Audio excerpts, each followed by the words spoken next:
Tantor Audio presents A Curious Madness, an American combat psychiatrist, a Japanese war crimes suspect, and an unsolved mystery from World War II.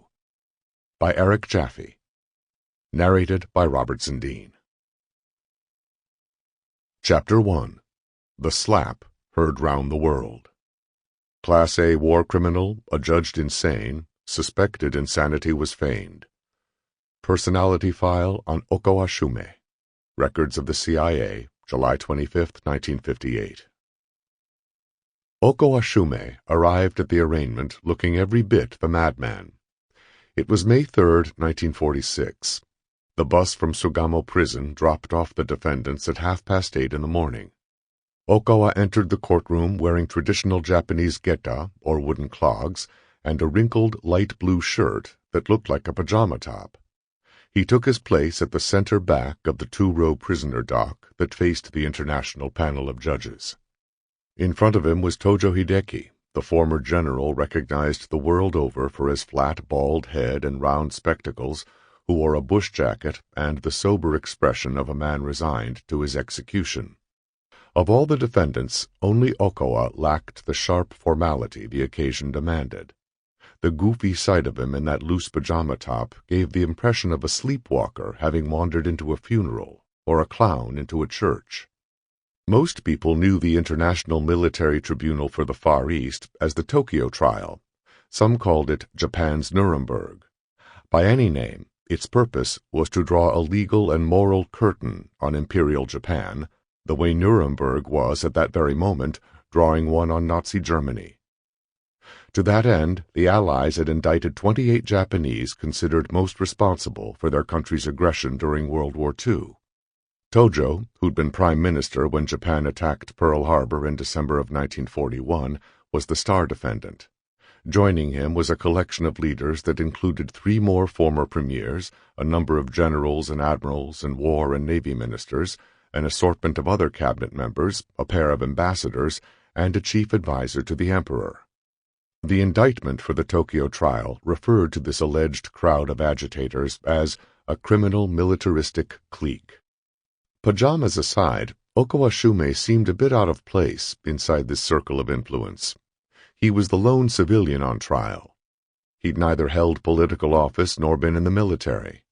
At the same time, certain members of the Allied prosecution team considered him the stitching that held together the entire pattern of Japanese imperialism they were trying to prove. One attorney for the prosecution described Okawa as the spark plug that kept the whole conspiracy alive and going over the whole period covered in the indictment.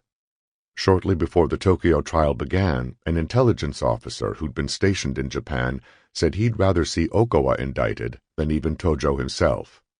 He was really the heart of it, the officer said. Okawa was viewed as the brain trust of Japanese militarism, the mind that directed the country's might. The courthouse was in the neighborhood of Ichigaya, a high point overlooking the bombed-out ruins of Tokyo. During the war, the 3-story building had been a headquarters for the Japanese army. It even had the slight look of a pillbox. Workers had toiled for months to prepare the venue for the trial. They'd lined the main hall with wood paneling and installed bright lighting. They'd built a booth for interpreters, perched on a balcony, and enclosed it in glass. They'd set down 1,000 seats and wired each one into a 3-channel translation system so the audience could follow in English, Japanese, or Russian as their ears preferred. At about 11:15 on May 3, 1946, the wooden doors closed and a gentle bell announced the start of the proceedings. Perhaps to nudge the Tokyo trial out of the shadows of Nuremberg and into the Klieg lights, Chief Justice William Webb opened by saying there'd been no more important criminal trial in all history.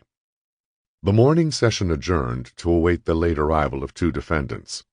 At 2:30, the court reconvened for a full reading of the indictment. A small unit of police in white helmets were positioned around the courtroom perimeter. Their helmetless commander, Colonel Aubrey Kenworthy, stood directly behind the prisoner dock. As the clerk recited every word of the 55 charges, Okawa Shumei grew restless. He squirmed in his chair and released occasional chirps of gibberish. He bothered the defendant to his right, Matsui Iwane, commander of the Japanese troops who committed grave atrocities in Nanking, and the one to his left, Hiranuma Kiichiro, a former prime minister. He unbuttoned his pajama shirt, exposing his thin chest, and flapped a loose piece of garment that had slipped off his shoulder. He clasped his hands together as if in prayer, then split them apart. Around 3:30, as the clerk reached count 22 of the indictment, Okawa rose halfway in his seat. Wearing what some reporters later called a cunning grin, he extended his long arm forward with an open palm and slapped the top of Tojo Hideki's bald head. The startled general looked up from his copy of the indictment and turned back to see Colonel Kenworthy restraining Okawa by his gangly shoulder. When Justice Webb announced a 15-minute recess, a newsreel man approached Tojo for a photograph. Just then, Okawa freed himself from Kenworthy's grasp, rose up under the newsreel camera's eye, and slapped the head of Tojo again. The courtroom erupted in a symphony of murmur. Justice Webb shouted for order. Some people later said they heard Okawa blurt nonsense as the helmeted police dragged him away. Others said they heard him shout a clear message above the clamor. This is Act 1 of the comedy, as if in protest of a trial he considered an elaborately staged farce.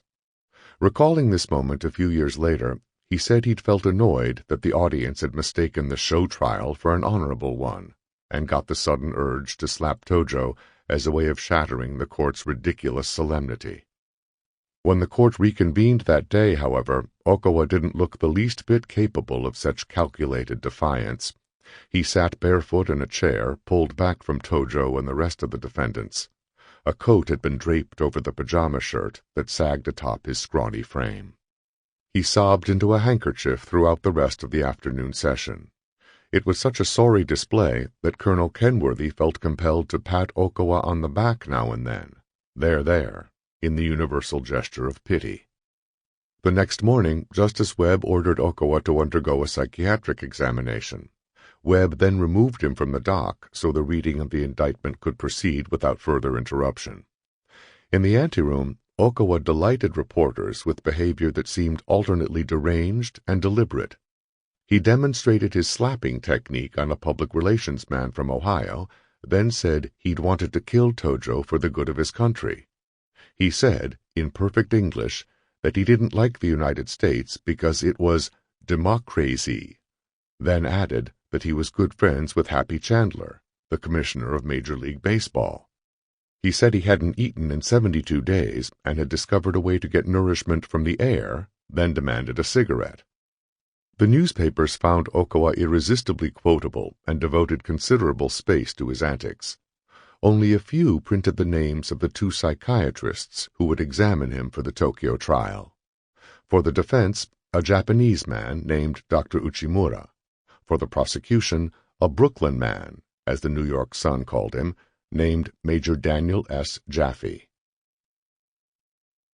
In May of 1946, my grandfather was not, strictly speaking, a Brooklyn man. Daniel Jaffe had been born a Brooklyn baby in 1914 and raised a Brooklyn boy until he left home for medical school in 1934, but during his commission as a medical officer in the United States Army, his official residence made him a man of Washington, D.C.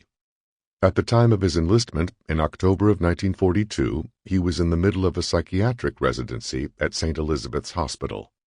He stood just under 5'6", with dark, bushy eyebrows, a somewhat pointy nose to balance somewhat pointy ears, and a thin, well-swept mustache that kept him from looking boyish. My grandfather hadn't seen a great deal of combat action in World War II, but he had covered a great deal of distance. He began his service as a psychiatrist at Stark General Hospital in South Carolina, and a few months later was transferred to perform the same role at Valley Forge General Hospital in Pennsylvania. In late 1943, he joined the medical battalion of the 97th Infantry Division on maneuvers in Louisiana, then took amphibious training in camps up and down the California coast. He'd accepted the fate of a dangerous landing in the Pacific when the heavy losses suffered during the Battle of the Bulge required reinforcements in Europe, so the 97th raced across the country to New York and sailed the Atlantic into a French port. They chased the Germans through the valley of the Ruhr River into Czechoslovakia and fired the theater's official last shot.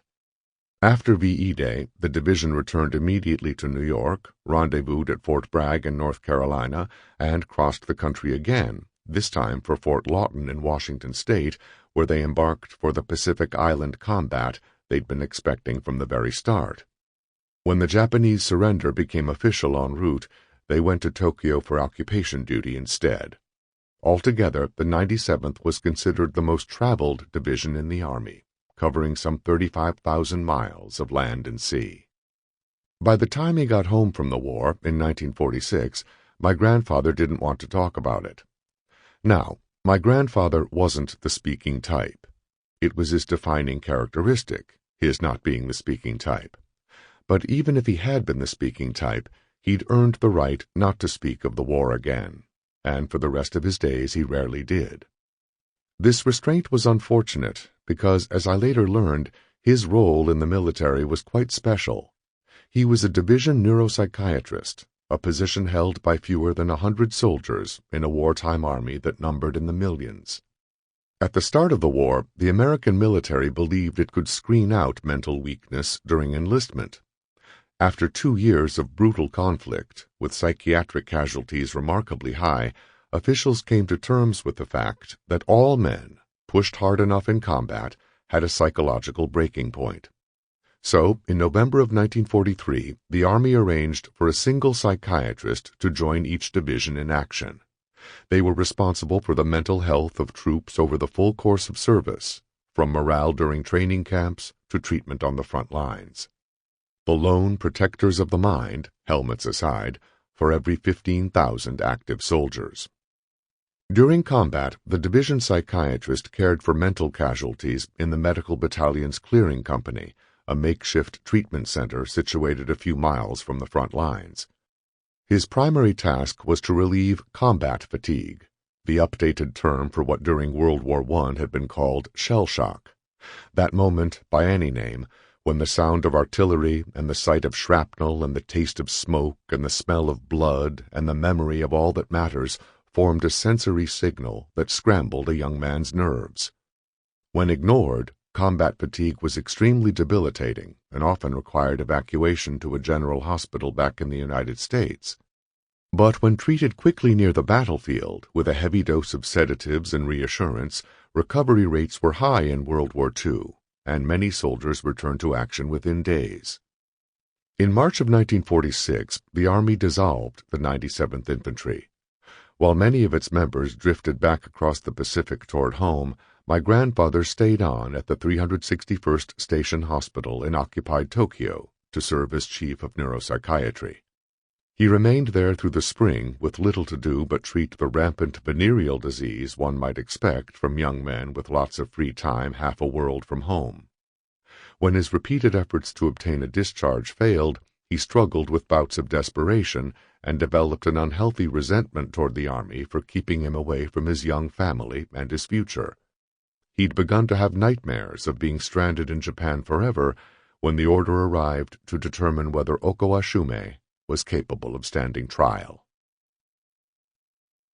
Okawa Shumei's curious outburst at the Tokyo trial made headlines around the world. An Associated Press account of the incident that startled the court ran in major papers across the United States. Time magazine wrote that the trial had opened with the flavor of Gilbert and Sullivan.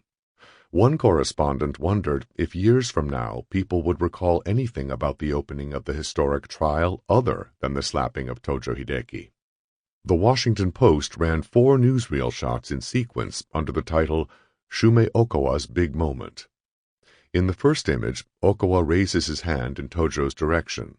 In the second, he completes the slap just as Colonel Kenworthy grabs his collar. In the third, Tojo turns toward Okawa and manages a weak grin. In the fourth, Okawa sits with his shoulders subdued by Kenworthy, staring blankly into the distance. At the time of the trial, Okawa was half a year shy of age 60. He was taller than most Japanese, standing roughly 6 feet, and pencil-thin and frail. He once likened his own lanky figure to a jerry-built shack. He normally had an aristocratic taste for clothing and presented his awkward frame with a professorial dignity. At the same time, his teeth were crooked and his ears big and his face narrow and gaunt, and it's easy to see why an American once described him as decidedly unattractive. His facial features in particular struck his own countrymen as something vaguely other than Japanese. His dark eyes, covered by thick lenses set in perfectly circular frames, could just as soon seem wild as wise. Whatever Okawa lacked in looks, he more than recovered in neurons. From an early age, he'd written heady books at a prolific pace on a stunning breadth of topics. He completed an exhaustive analysis of Western colonialism, a survey of 2,600 years of Japanese history, and a translation of the Quran. He once wrote a 600-page autobiography, and, feeling satisfied with the personal insights he'd drawn, promptly destroyed the whole thing. He was as conversant in Kant and Plato as in Confucius and Mencius, and he had at least 8 languages, from English to Sanskrit. When he wasn't writing books, he was lecturing as a professor. When he wasn't doing either of those things, he was working as an economic research analyst at one of Japan's most important think tanks. When he wasn't doing any of those things, he was organizing radical activist groups to see that his ideas achieved some tangible impact on Japanese society. For years and years they did. In the mid to late 1920s, Okawa's books and speeches urged Japan to unite East Asia and challenge Western global hegemony, an effort that prepared the Japanese people psychologically for war in the eyes of his Tokyo trial accusers. In the early 1930s, he funded an uprising that resulted in the assassination of a prime minister and, according to some historians, signified the moment when Japan's aspiring democracy effectively ceded control to the military. In late 1941, days after Pearl Harbor, he broadcast a popular series of radio lectures that outlined the history of Western political aggression and reminded listeners of a prophecy he'd once made, that Japan and the United States would meet in a life-and-death struggle for world order, and that Japan would win. His exceptional intelligence came fused with a quick temper, a sort of enlightened explosiveness that inspired descriptions of him as an intellectual malcontent or brilliant madman. One contemporary said Okawa had too much education to be a patriot, but was too hot-blooded to be a scholar. He was imprisoned twice. He coveted close ties with the military and closer ties with geisha. He even married one. He's been called the Goebbels of Japan for his ideological convictions and an Oriental Don Quixote for his peculiar antics. His character is by nature fastidious and methodical, nervous and passionate. A psychiatrist once wrote, "Alcohol turned his passions against his methods. He became rude, talkative, and irritable, a very bad drunk. The proprietor of his favorite geisha house once said he almost became a different person when intoxicated, like a Japanese Jekyll and Hyde, and that in this state it wasn't unusual for him to hit another man on the head." A few days after Okawa's latest, far more infamous head slap, my grandfather examined him at the 361st Station Hospital in Tokyo. By that point, Okawa's great mind seemed a shadow of its former strength. My grandfather recommended that Okawa be removed from the Tokyo trial on the grounds that he was unable to distinguish right from wrong and incapable of testifying in his own defense. Dr. Uchimura independently concurred, and Okawa was transferred from Sugamo Prison to Tokyo University Hospital and later to Matsuzawa Hospital for the insane. The Allies hoped he'd recover his faculties there, and when the trial lingered into 1947, Justice Webb ordered a new examination. Once again, Dr. Uchimura found Okawa incompetent, but this time a new pair of American psychiatrists, my grandfather had since been sent home, believed he could reasonably stand trial. By this point, everyone was tired of the Tokyo trial and longed for it to end. Justice Webb responded to the conflicting reports by dismissing Okawa from the proceedings, though he left the door open for a future indictment on the same charges. That legal purgatory ended in late 1948, just after the trial's drawn-out conclusion, when Okawa's case was dismissed. The decision confused some Japanese, who told American reporters that Okawa was an ideological instigator and thus among the biggest criminals of all. On December 23, 1948, Tojo and 6 other defendants were hanged on the gallows outside Sugamo prison. The rest, with the exception of 2 who hadn't survived the lengthy legal process, began prison sentences that ranged from 7 years to life. A week later, Okawa left the hospital for his peaceful home just southwest of Tokyo, having completely recovered his senses. An Associated Press report from the time called him the only one of the top 28 Japanese war trial defendants to go free. If Okawa had remained on trial, there is little doubt he would have received a harsh sentence. His perceived counterpart at Nuremberg, the ideologue Alfred Rosenberg, was hanged. During the Tokyo trial, some of the Western correspondents kept an informal scorecard of the proceedings in the press room. They thought the evidence supporting the early phase of Japan's alleged conspiracy weighed most heavily on 10 of the accused. Of these, ultimately 5 were put to death and 4 received life in prison. The 10th was Okawa Shumei. My grandfather's silence on the subject of his military service took no one who knew him by surprise. He was nothing if not quiet by nature. As a young boy, he spoke so seldom that a casual remark made once before dinner caused his mother to stop everything she was doing in the kitchen and exclaim, "Well, what do you know? The boy's got a tongue." He entered an Eagle Scout Honor Society after refraining from speech for 24 hours. It was the type of test designed to strain the willpower of the adolescent male, but for my grandfather, it was like being asked to tie a shoe. As an adult, he cultivated the wordless hobbies, fishing and photographs. He built his own darkroom, landscaping and nature watching. He kept a field guide to birds in the kitchen, chess and classical music and martinis, the latter taken every night at 6 p.m. sharp. After movies, he offered a strict 3-word review. The Manchurian Candidate, Country versus Individualism. He was so good at not talking, he made a career of it, which is to say he became a psychoanalyst. He was like some emotional jazz virtuoso. You had to listen to the things he didn't say to get the full meaning of the things he did. In his later years, his favorite saying, borrowed from Twain, was that it's better to keep your mouth shut and be thought a fool than to open it and remove all doubt. In exchange for reserving his powers of speech, nature endowed him with an enormously retentive mind. He memorized an elaborate mnemonic for the American presidents that began, "When a jealous man makes apple jam," for Washington, when, through Jackson, jam.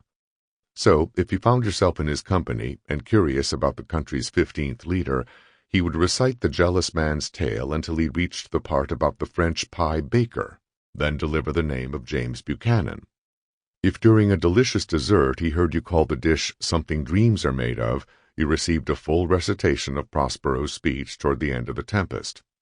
He once corrected my grandmother, during a story about a gift given 50 years earlier, to say that it hadn't been just any old recording of Tchaikovsky, but the composer's Manfred Symphony. He could identify a tree upon seeing its leaf, and a bird upon hearing its song, and if he saw the bird before he heard it, he would whistle its call. If he were alive today, he'd be an iPhone app. Whatever people mean when they talk about a photographic memory, he had something like it. A cousin of mine once recalled the time he was in our grandfather's library and took a book at random off the shelf. Grandpa Dan issued the book some general praise, without so much as a glance up from Masterpiece Theater. My cousin was always something of a benevolent rascal, though. As if challenging the statement, he announced an arbitrary page number. A beat later, Grandpa Dan was reciting a sentence as if he were holding the book himself. He punctuated this display with a smug grin and returned to his program. "I wish I could have seen my face," my cousin said. Even if the story is semi-apocryphal, my cousin remains a rascal. The fact that no one would doubt it speaks to the larger truth about my grandfather. He had a mind that worked overtime and a mouth that was underemployed. It was a mental system built for storage. He took a lot in and, except for the occasional slip of insight or wit, let very little out. If anything, his natural reticence seems to have intensified after he returned from Japan in 1946. "It's not that he was noisy before," his little sister, my great-aunt, told me once, "but after the war he became very quiet." He wrote my grandmother every day while in the service. It was a collection of letters she once called her complete accounting of the war. For 40 years she kept them stored in the attic. Then one day, as they prepared to leave the house they'd lived in most of their married lives, he discovered the letters and demanded their destruction.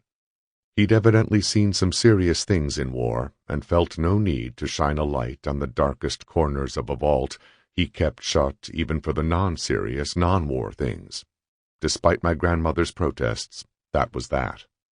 We'll never know just what was in those letters, but toward the end of his life my grandfather finally broke the silence about his wartime experiences in the form of a manuscript he called Memoirs of a Combat Psychiatrist.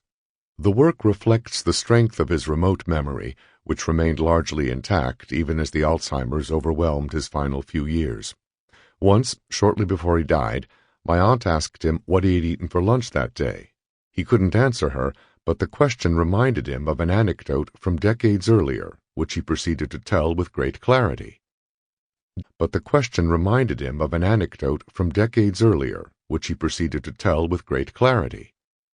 "Dad, how come lunch today?" He replied, "Then ask me in 50 years. While the objective facts in his manuscript are reliable, the memoir as a whole is light on personal revelations. Whatever psychological security guard told my grandfather to destroy those wartime letters was moonlighting as copy editor of Memoirs of a Combat Psychiatrist. Like many veterans I've met, my grandfather just didn't consider anything he'd done during the war worthy of elaboration. He'd constructed a flat version of events that occurred outside the emotional context of the people who performed them. It's an approach that might as well be styled on trench warfare. The mind momentarily exposes itself to the fight, while the heart stays protected below. The exception to this rule was the forceful medical argument he offered in support of his conclusion about the insanity of Okawa Shumei. In that part of his memoirs, more than any other, he seemed willing to exchange detachment for passion. The reason for this rare effusiveness was that not everyone who'd followed the Tokyo trial agreed with his evaluation. At some point in the late 1990s, as he was preparing his memoirs, my grandfather came across a 2-volume, 1,600-page tome on Imperial Japan written by a former Time magazine reporter named David Bergamini. The book attracted international attention for its unconventional claim that Emperor Hirohito deserved the bulk of the blame for Japan's actions. It even had a gushing introduction from Justice Webb of the Tokyo trial. My grandfather didn't read the book for its contrarian position. He cared more for the doubt it cast on his psychiatric assessment of Okawa Shumei. The author believed Okawa had orchestrated both his courtroom outburst and the bizarre behavior that followed it. That his insanity, in a word, had been a hoax. My grandfather had fulfilled his own Twainian mantra in a way he'd never intended. For years he'd kept his mouth shut about his military service, and now he was being thought a fool.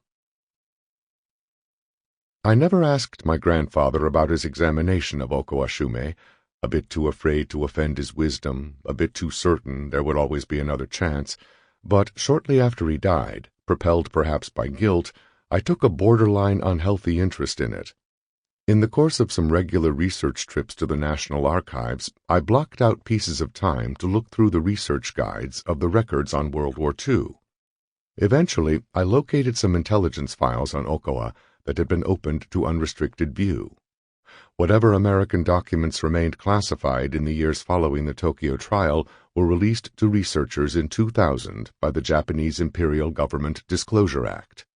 So, on a warm spring day back in 2009, I set out to discover that vulnerable part of my grandfather's history available to anyone in the general public. The main repository of World War II records is the campus of the National Archives, located near College Park, Maryland, just off the Washington Beltway. It's known as Archives 2, in deference to the original repository in the city. Archives 2 is a clean, bright, modern place, not the dark, dusty catacombs one often associates with historical research. As inviting as the facility itself may be, accessing its records is a labyrinthine affair that feels... Sample complete. Ready to continue?